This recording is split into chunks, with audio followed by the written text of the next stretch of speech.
Hola, soy Pablo García Montañés y os damos la bienvenida a un nuevo capítulo de Charlando con Ases. Hoy me acompaña mi compañera Zahorí Martínez, compañera de la asociación, y mucho gusto que nos acompañes hoy en la presentación, Zao. Yo encantada, bienvenidos. Y el día de hoy queremos dar la bienvenida a un invitado muy especial, Antonio Sánchez, socio de Derecho Mercantil de Pinson & Masons, y queremos descubrir y escuchar lo que nos tienes que contar. Sí. A ver qué me preguntáis. Pues bueno, vamos a empezar preguntando por el comienzo, tus orígenes, cómo empezaste, tu trayectoria profesional.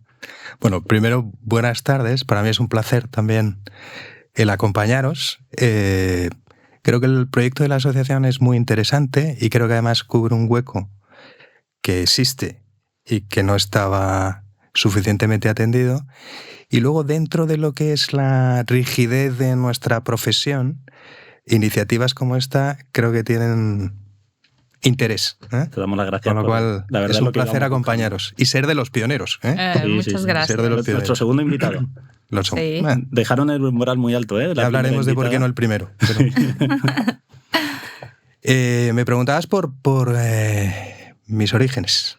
Bueno, pues estudio Derecho, como vosotros. El por qué estudio Derecho, pues probablemente por un efecto emulación en casa.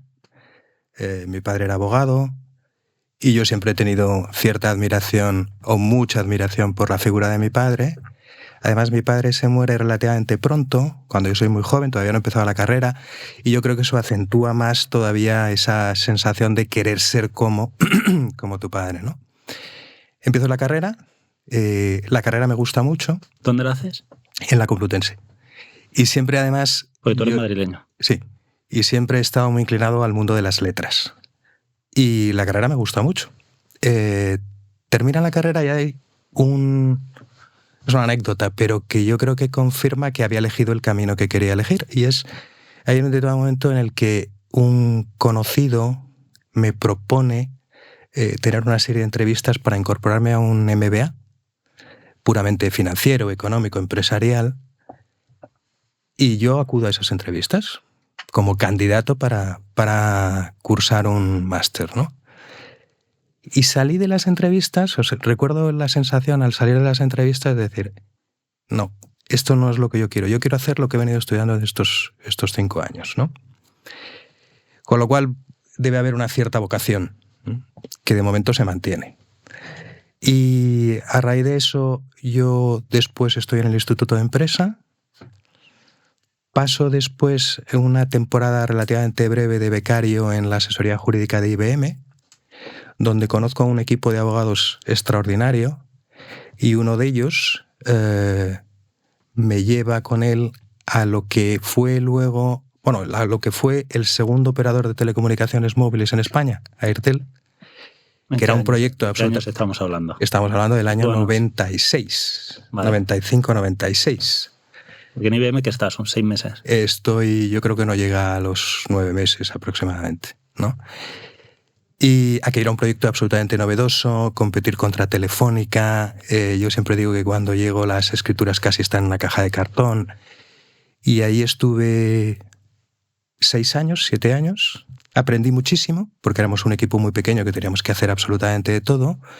Y sobre todo lo que aprendí es a ser abogado in-house y por lo tanto a tener una visión periférica sobre lo que son las inquietudes de la empresa y lo que realmente pides a un abogado, tanto interno como externo. No creo que haya excesiva diferencia, que yo creo que luego me ha servido mucho en la carrera ya en el mundo del despacho.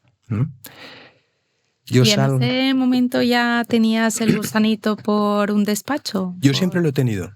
Siempre lo he tenido. Mi preferencia cuando termino de estudiar oficialmente, era un despacho.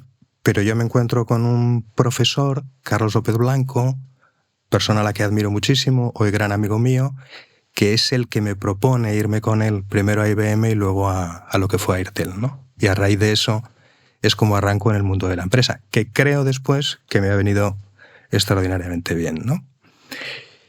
De ahí, cuando yo salgo de Airtel, ya vamos a iniciar, y digo vamos porque éramos varios abogados involucrados, un proyecto de creación de un despacho Aquello no termina de arrancar por circunstancias muy diversas. No era ninguna firma conocida, sino que lo Sí, era una firma absolutamente propia, hasta que, pues, por avatares de la vida, los distintos integrantes de ese equipo pues, van eligiendo caminos diferentes, ¿no?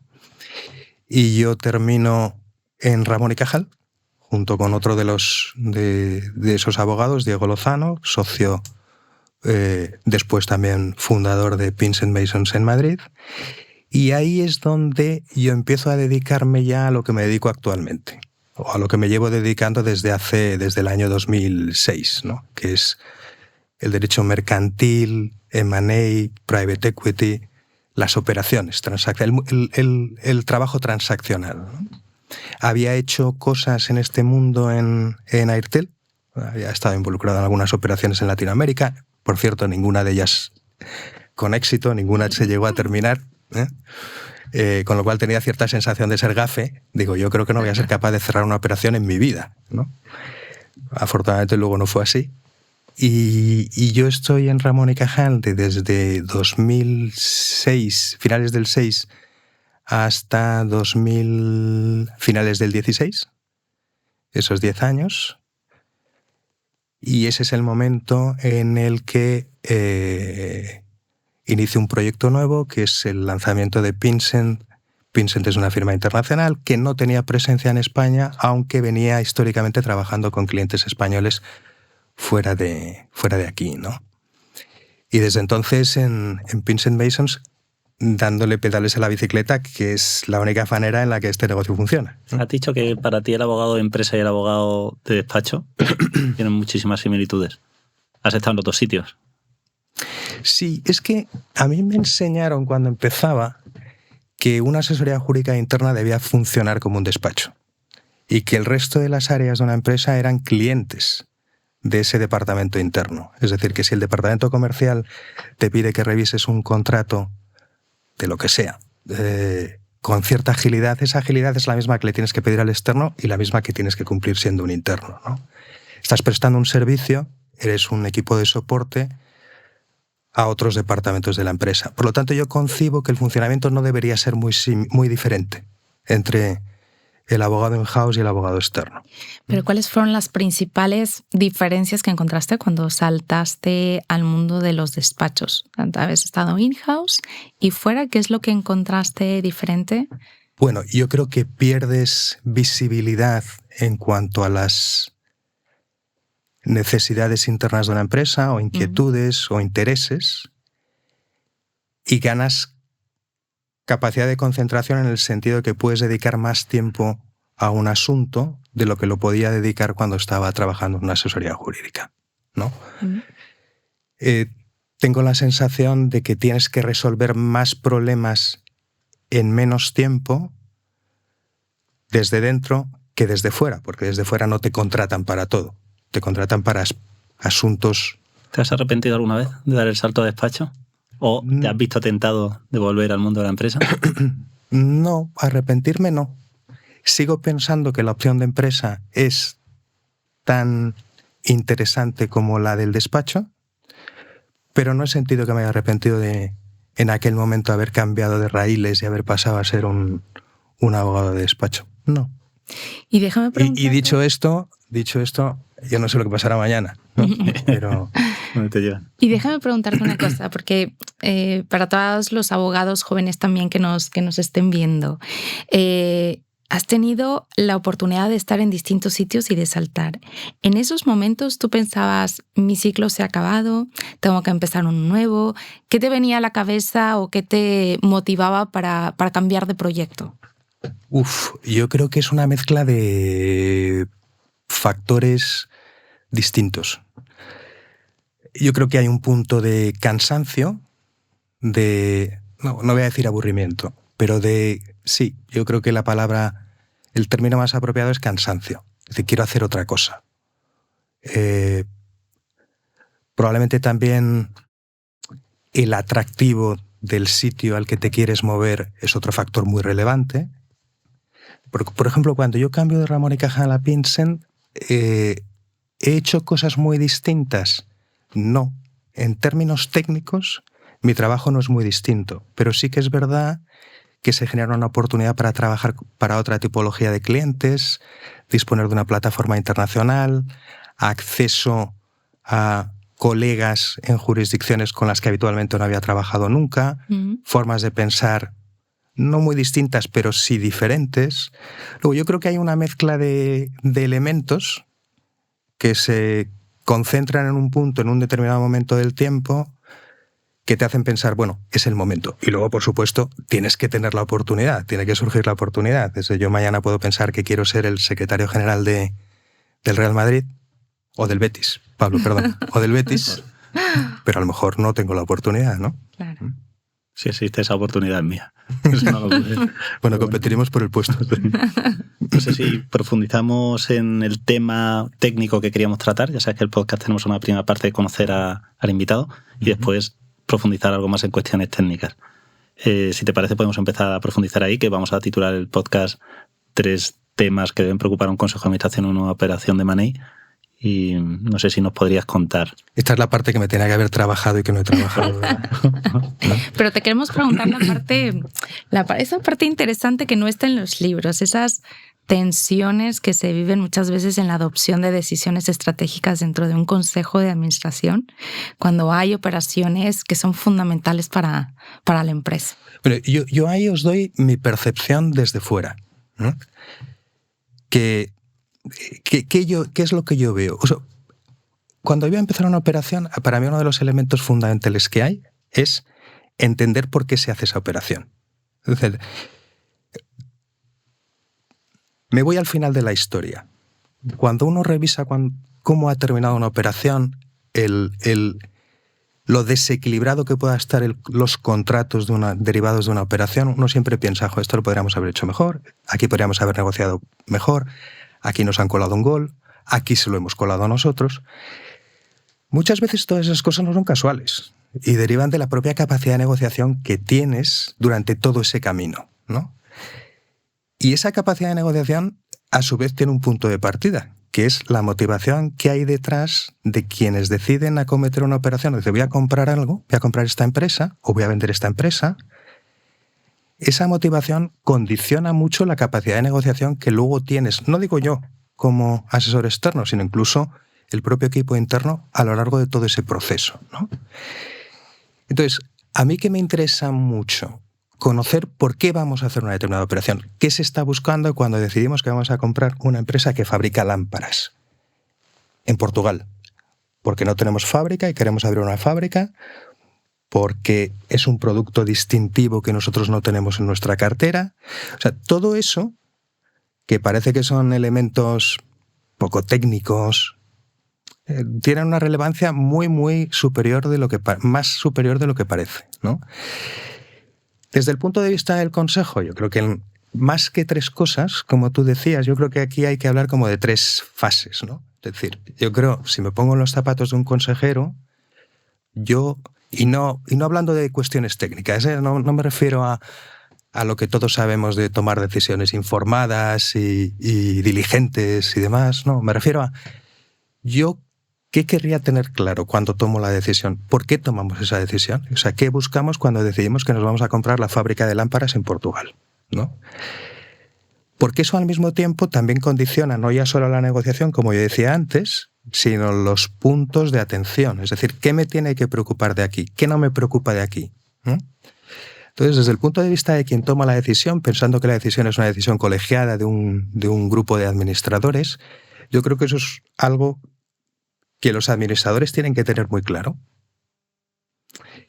E insisto, todo eso yo creo que fluye al final en el documento que firmas en el notario el día que llamamos cierre, ¿no?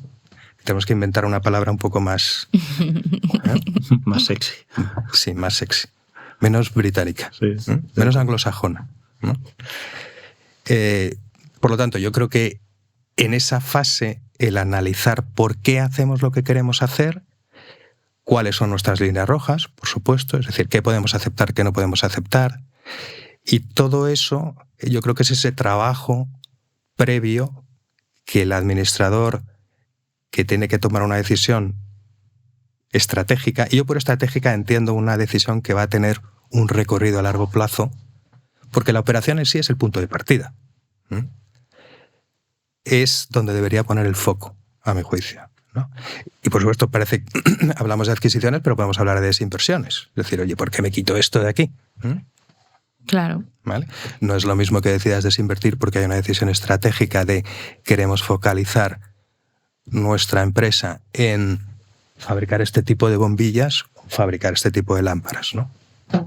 Creo que el ejemplo de las lámparas y las bombillas igual lo tenemos que editar. Y el aspecto clave dentro de las operaciones, un aspecto clave que tú digas, cuando estás empezando a ver una operación y dices, esto tiene probabilidades de llegar bien, o aquí vamos a tener problemas. Yo me considero incapaz de...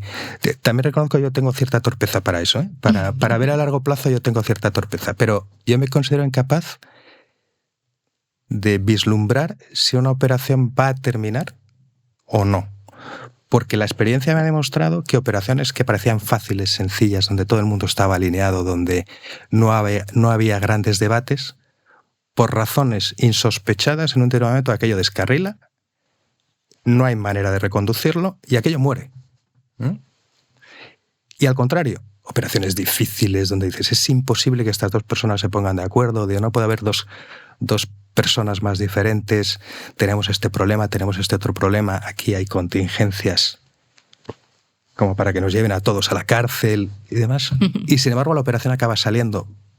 ¿Por qué? Probablemente porque lo que decía al principio, porque las motivaciones que hay detrás son fuerzas incontenibles. Cuando alguien quiere hacer una operación y tiene las ideas muy claras, aquello acaba saliendo, siempre y cuando evidentemente el que tienes enfrente, que también cuenta, quiere hacer la operación, ¿no?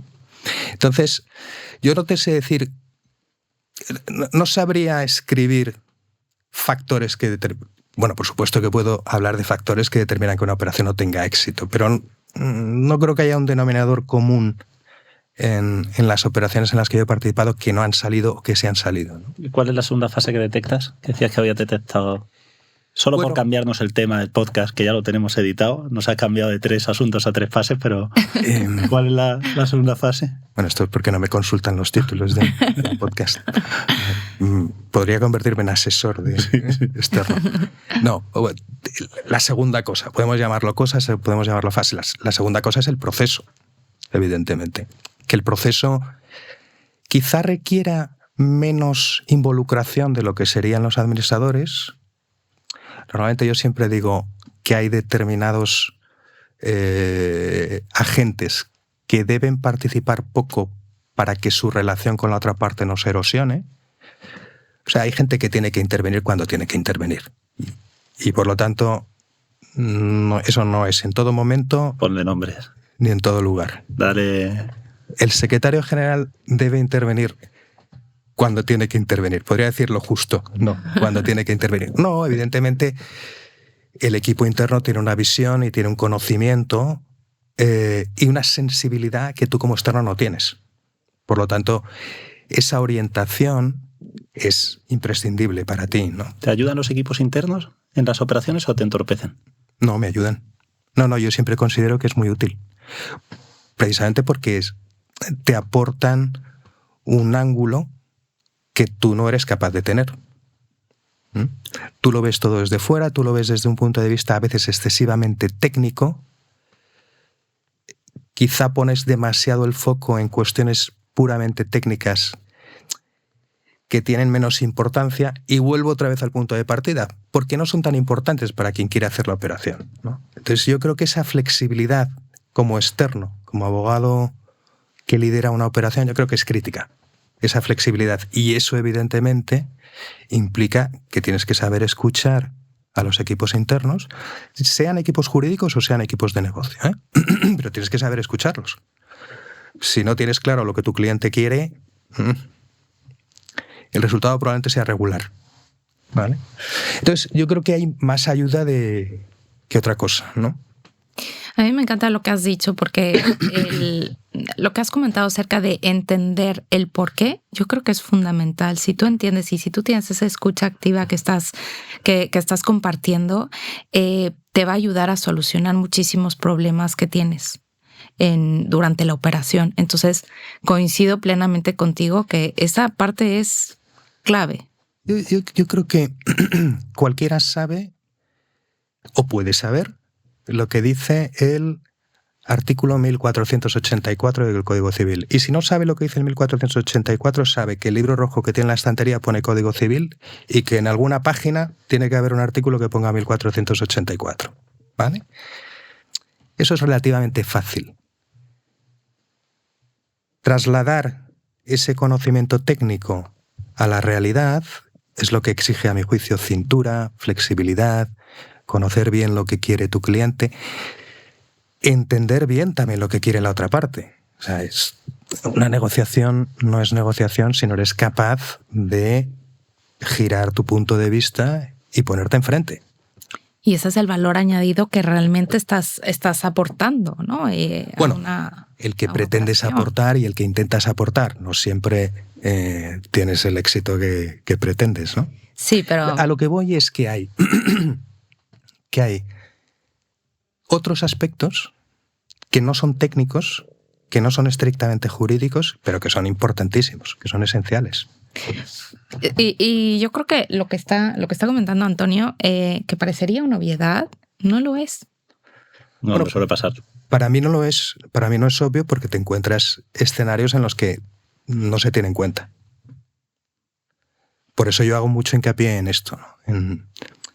En que tienes que entender qué es lo que hay detrás, ¿no? Y los abogados pierden muchas veces el foco. Nosotros hacemos muchísimas operaciones de M&A y a mí siempre me ha molestado la frase de esto no se lo carga ni un abogado. Esa la he escuchado yo muchas veces. Y es justo los abogados que vienen desenfocados, que no saben hacia dónde queremos ir y que convierten el proceso en lo importante en vez de un medio para llegar al resultado. Efectivamente, es que yo creo que eso es la clave. El proceso en el que tú intervienes es un medio. El resultado es la operación, que la operación puede ser querer cerrar la operación o querer que no se cierre la operación. Es decir, el resultado puede ser el que tu cliente quiera o el que tu cliente pretenda, ¿no? Pero nunca puede ser ni el más importante de la habitación, nunca. Yo creo que es un desastre cuando uno intenta ser protagonista. Creo que es desastroso. Y lo ves. Cuando tú en una mesa de negociación o en la propia interacción con la otra parte intentas siempre demostrar que sabes más que el de enfrente, y hablo desde el punto de vista de los abogados externos, también de los abogados internos y también de los equipos de negocio, cuando esa es la actitud, el porcentaje de fracaso es elevado. Entonces tenemos que ir avanzando porque se nos echa el tiempo encima. ¿Pasamos a la tercera fase? Sí, la tercera fase. ¿La tercera cosa? Sí, espero que en algún momento me hables de las reps, porque eso entiendo que a algún consejo le preocupa en la cobertura de responsabilidades. Bueno, sí, yo sí. Sin orientar la respuesta, ¿eh? No oriento la respuesta. No quiero orientar la respuesta. No, ese proceso es... Yo tampoco quiero quitar importancia al proceso. Ahí hay una negociación, evidentemente unos términos. Todos estamos familiarizados más o menos con los elementos habituales en una operación de M&A, y ahí hay un elemento crítico, y es: yo me estoy comprando una cosa que está dentro de una caja de cartón y en principio no veo lo que hay dentro de la caja de cartón, veo el cartón, ¿no? Por lo tanto, cuando estoy en la parte compradora, tengo que asumir una cierta protección respecto de qué me puedo encontrar, qué sorpresas me puedo encontrar, y cuando estoy desinvirtiendo, igual, dices, oye, quiero tener cierta protección porque he hecho esta operación precisamente para desinvertir, no para verme vinculado ni atrapado en este negocio de por vida, ¿no? Entonces, el proceso tiene importancia porque desemboca en qué me he encontrado y cómo me protejo o cómo voy a... los dos lados de la mesa, ¿no? Cómo voy a protegerme de las contingencias que puedan detectarse en una due diligence, cómo las vamos a tratar. Desde el punto de vista de un administrador, por ejemplo, que alguna vez lo hemos hablado, claro, la realidad no es estanca. El tiempo no se para el día que haces el cierre de la operación. Si yo me encuentro que he comprado una compañía que tiene problemas, esos problemas siguen existiendo al día siguiente. Y esos problemas hay que solucionarlos. Y los administradores de la compañía que han entrado, los nuevos administradores, son tan responsables como los anteriores, si no son capaces de atajar determinados problemas que subsisten y que perviven una vez realizada la transacción, ¿no? Evidentemente, la posición del administrador saliente al entrante es radicalmente distinta, ¿no? La noche y el día. Pero desde el punto de vista de quien está asumiendo una responsabilidad porque ha adquirido un negocio, yo creo que no hay que perder de vista que lo que diga el contrato no te exime de responsabilidad respecto de lo que pasa al día siguiente, ¿no? Yo creo que eso es un elemento a tener muy en cuenta. Yo recuerdo, esto es una anécdota que es una pena no tener grabada, porque era un alto funcionario del Departamento de Justicia de Estados Unidos en una conferencia, un tipo serio, con una mirada penetrante, afilada, unas cejas muy pobladas, un tipo de los que daba miedo, ¿eh? Y él estaba hablando de que la actitud del departamento, esto era hace 6 años más o menos, de la actitud del Departamento de Justicia americano iba a ser exigir responsabilidad a los adquirentes de compañías en el caso de que no denunciaran irregularidades en materia, por ejemplo, de compliance. Es decir, compras una compañía, te encuentras con que hay un problema de pago de sobornos a funcionarios del país X para conseguir una licencia en el país X, daba igual donde se hubiera detectado ese problema, que el Departamento de Justicia americano se sentía con competencia, con jurisdicción, para poder ir no contra los antiguos administradores de esa compañía, sino contra los nuevos administradores de la compañía, si no habían denunciado esas prácticas ante las autoridades correspondientes, ¿no? Esa responsabilidad del día después sigue existiendo. Por lo tanto, necesitas un entramado sólido de manifestaciones y garantías, por lo menos para cubrirte desde un punto de vista económico, y luego aplicar la misma diligencia que venías aplicando en tu negocio, ¿no? Este tema nos daría para muchísimo más, pero tenemos ya que cerrar y no nos queremos ir sin la última pregunta. ¿Cuál es la última pregunta, Correcto. Pablo? La última pregunta es, ¿a quién nos lo recomiendas que invitemos para pasar un rato como el que hemos pasado contigo?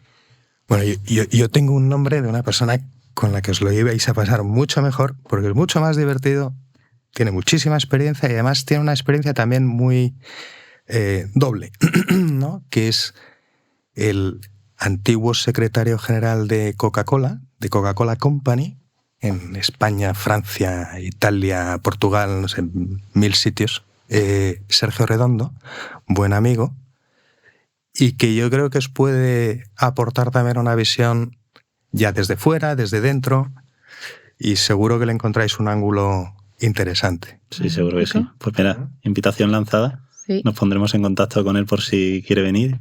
Y ya despedirnos. No sé si has pasado un buen rato. Nosotros muy agradecidos por que nos hayas dedicado este tiempo. Yo lo he pasado muy bien.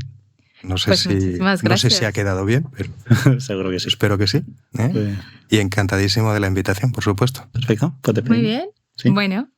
Pues muchísimas gracias y nos vemos en un próximo capítulo.